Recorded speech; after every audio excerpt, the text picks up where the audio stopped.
G'day. Hello. Welcome back. Hi. It's been a minute since we've done one of these. And today's topic is small dogs.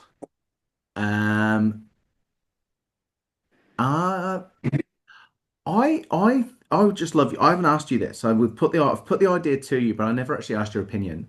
Um, I'm under the opinion that small dogs that have a really they've drew the short straw in terms of their mental and emotional health in And physical. general as a populace, right? Because they're not getting the care, training, um, kind of dedication that a large dog would get.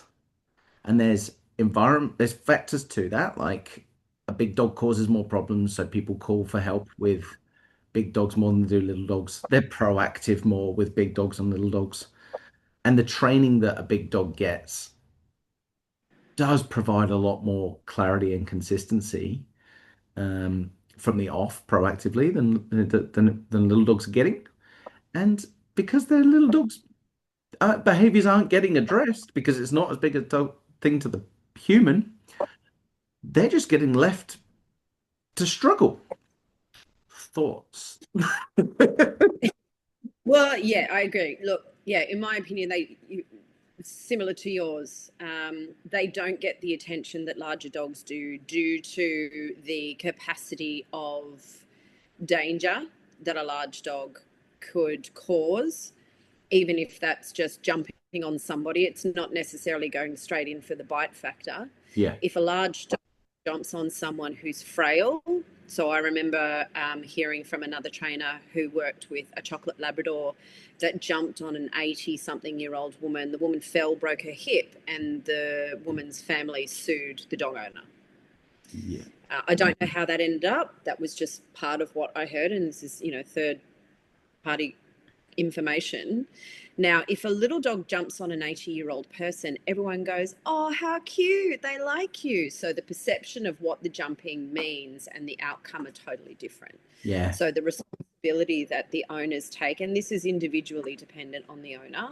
And obviously, societally, we deem small dogs as cute. And when they run after big dogs and bark at them, we deem it funny. I mean, we don't, but some people do.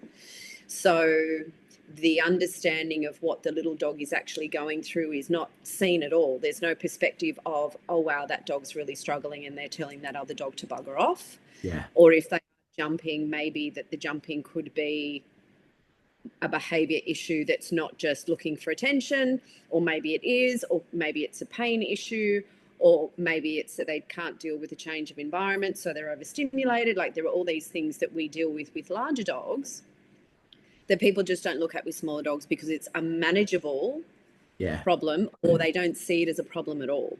Well, that's it. Like, yeah. It's not even just like the danger that the big dogs pose, it's the inconvenience. Like Yeah.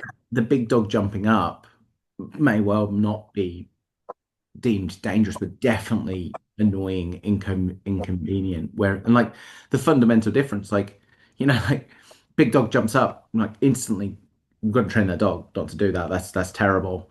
Little dog jumps up, we better pull our camera out and put that on social media. Um, Oh, God, like, yeah. and one's almost encouraged, and like you said, like they don't the emotional drivers behind the behaviors are going to be the same. They're dogs, and big Yeah. dogs, little dogs suffer from the same emotional states as each other. um but yeah, it's just seen so differently, and people, I don't know about you, but I love it. Every now and then I get a client call me and they're like, I see my dog struggling and I just want to know how to help them.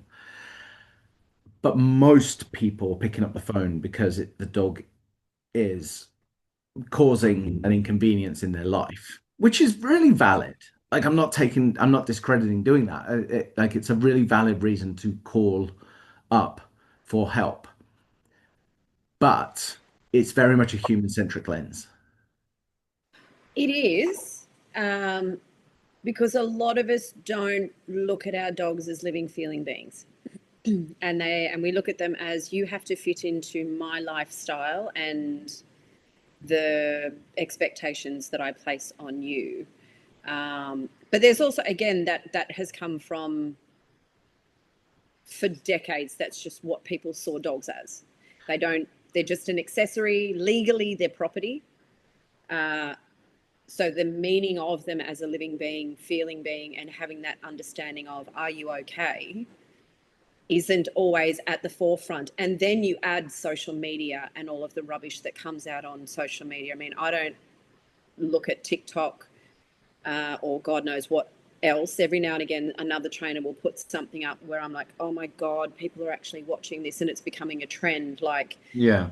eating a dog's bowl is some new one that I saw this morning. No. A guy eating out of a dog's bowl, and the dog comes up to it, and then the guy displays aggressive behavior towards the dog, Oh, and shit. then goes back, like, resource guarding. This guy is resource guarding a bowl, a dog's bowl, mind you, on the floor towards his dogs. Jesus fucking And this is Christ. apparently a trend on TikTok at the moment.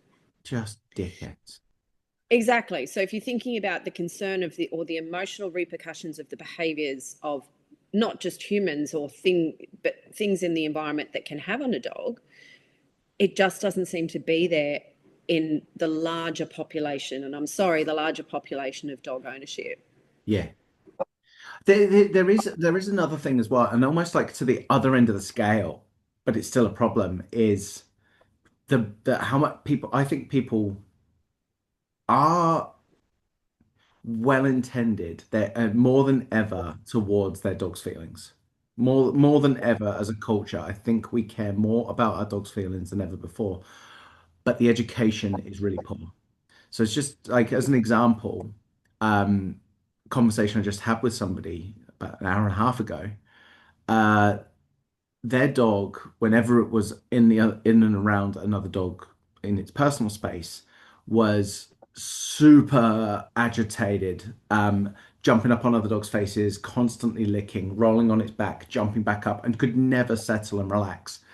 And we would identify that as probably a bit of social anxiety, and in that situation, not knowing how to settle, not knowing how to relax, and feeling a bit flustered given the social pressure it's receiving from that dog.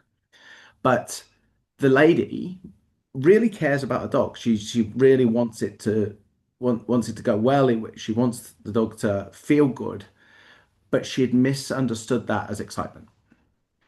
And Mm, and so that little dog that was doing those behaviors was getting mislabeled by somebody that cared. Um, yeah. but oh my God, they're just so excited every time they're around another dog. Like, are they? Right. So we just had to have a bit of a conversation there around, nervous talking and like anxiety and social anxiety. And she got it. She was great. But that's because she was looking at it through the lens of, I care about my dog. And when it got reframed, she went, oh, I can help him. That's great. Now that I know. But the lack of education in the general populace of people is pretty poor on that.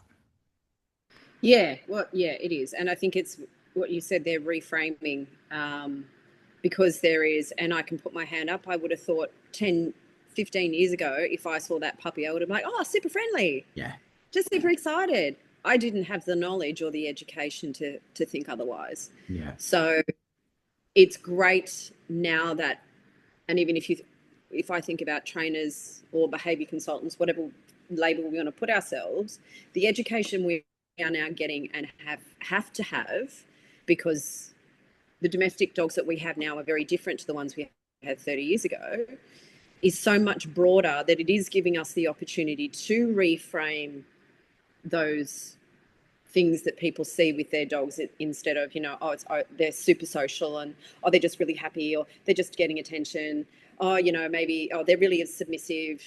We Yeah. can break it down a lot better for someone like your client to understand. And when they see that, it's kind of like when we started working on body language as behavior consultants. Like, for years we noticed the small things like a yawn, a lip lick, that was it. Now, like, we go into the subtleties of the changes of body signaling, from, even just a sigh or the holding your breath or, Mm. slight closing of the eye or whatever it might be, but we notice the subtleties. So then we can say to a client in that situation, notice how that is, that could mean such and such. So when we do have that information, we do have caregivers who are willing to listen, not willing to listen, I shouldn't say it that way, Yeah. but they have the broad-mindedness and curiosity about their own dog to hear and understand what it is that we're trying to put across. And a lot of the social media stuff, which I can't tell you how many clients I go to recently. It's like, one woman I saw on Saturday, bless her. Again, she can see her dog struggling. She just wants to help her. But she had been going online for a long period of time. Mm. Yeah. And she was like, so I saw online that you're not supposed to let a dog walk out in front of you. And, I saw online this, that, and the other. And I just said to you, okay, well, let's think about that critically. Let's think about that even just logically. And when we sort of had that conversation, so opening that dialogue with her, she was like, oh my God, yeah, now that makes more sense. But because it's online and there might be countless people watching it or views or likes or whatnot, a lot of people will just it gains credibility, and it's yeah. Just because you're on a screen, apparently that makes you knowledgeable. I mean, well, that's what we're going for, isn't it? We bloody hope so. We can only try. That's it. And it's a catch-22. It's like I think well no, to your point there, to build on it, there are people do care more. And now that you say it like that, like, 10, 20 years ago, we weren't anywhere near as educated as we are now. But the good thing is it was our curiosity to learn more that allowed us to keep progressing. And I guess the good news is if the public are now more curious than ever before, everyone can get there. Um, Mm. I do think there are less and less people um, just having the mindset of it's a dog. Like there are a few those people are I'm coming across them far less as Yeah. time goes on. I'm not saying they're not out there, but most people now are genuinely curious about their dogs. And even if they kind of understand that, yeah, look, I am solving this because it's annoying for me or disrupting my life in some way. But I also don't want to compromise my dog to get a solution. Um, Mm. it's the but with the lack of education and the combination of my dog looks happy, plus it's not causing me a problem, is kind of just stunting the development of what people can do to help their little dogs. Um, yeah, I think I think it's also explaining with little dogs or asking the question, um, what does happy look like? yeah, Like if we can get them, we would call it operationalize what that looks like. Like what does it mean? Explain that to me in description. So then you can break that down for them because again, when you see, and I keep going back to social media because I think it's the crux of of a lot of the problems because as you said, people like, I might have sounded mean in the beginning, but people are trying. mm, But I think it's when they see some of this stuff on social media, if they see enough of it, thank you algorithms, they believe it. mm, So, but with small dogs, when you see them, cradled in someone's arms, and you and I would look at some dogs, and you could see that, like, please put me down, like, just please put me down. And especially with people who say, oh, they just need to be picked up, and or you can pop them in a handbag, and those sorts of things. I think sometimes when like to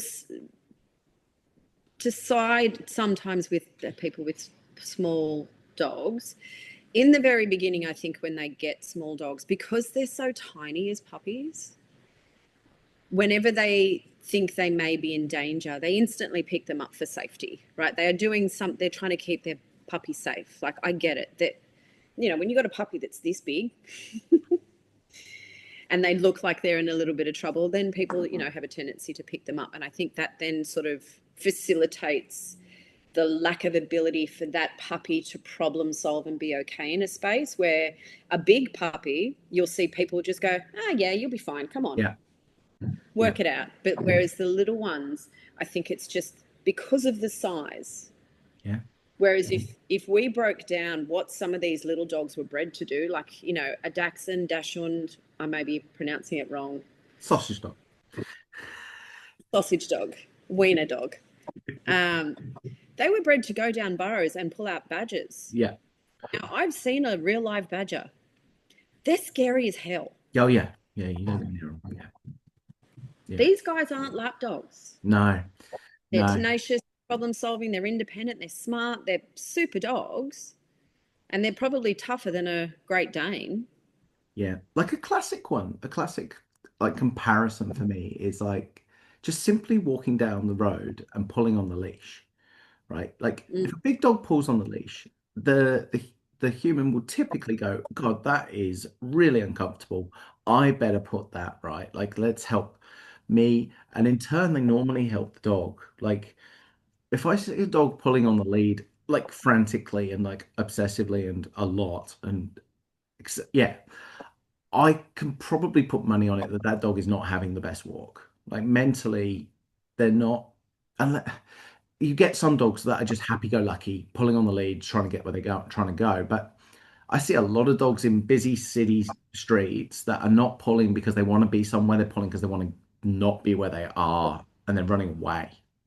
And that dog is overwhelmed, overstimulated, and having a shit time. Um, mm, now, big dog pulls on the lead. They're going to go, all right, I'm gonna get this dog to walk calmer. And in doing so, they slow the dog's nervous system down. They help the dog desensitize to its surroundings. The dog, as a consequence, feels better on that walk. And mm. the little dog that just feels exactly the same way, pulling on the lead every day, it's just not a problem to the person. So they don't help the dog.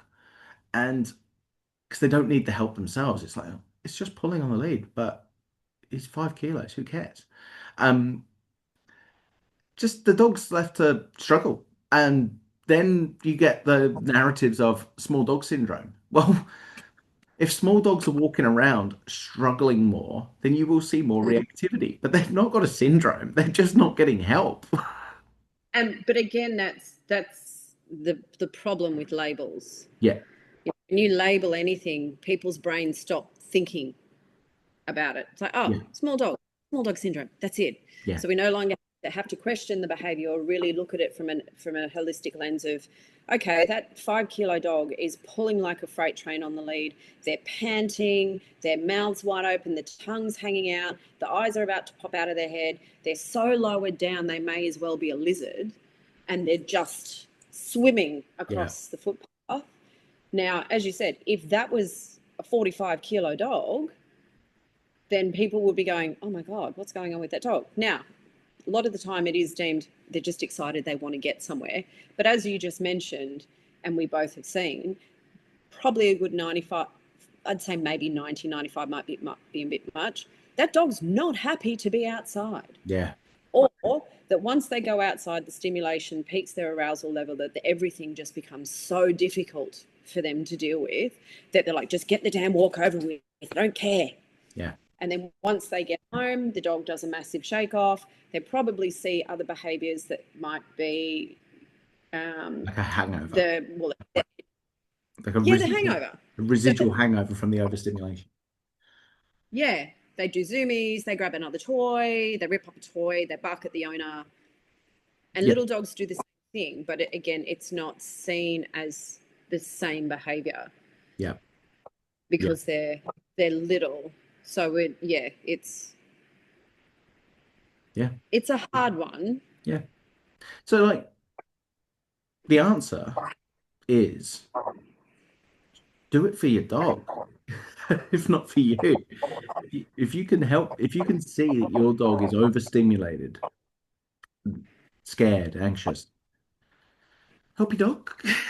Help your dog just a little bit. Well, I think just when you get a dog, and this is what I am actually seeing more of, is people getting dogs, and I met a lovely woman in the park yesterday. She's just gotten a Great Dane, cross Mastiff, cross Dog de Bordeaux, cross Boxer, big, beautiful dog. He's probably going to be a good 50-kilo dog. Mm. He's 1 year old. 1 year old. She got him from a rescue, and the first thing she said she did was she goes, "I got a trainer in." Good.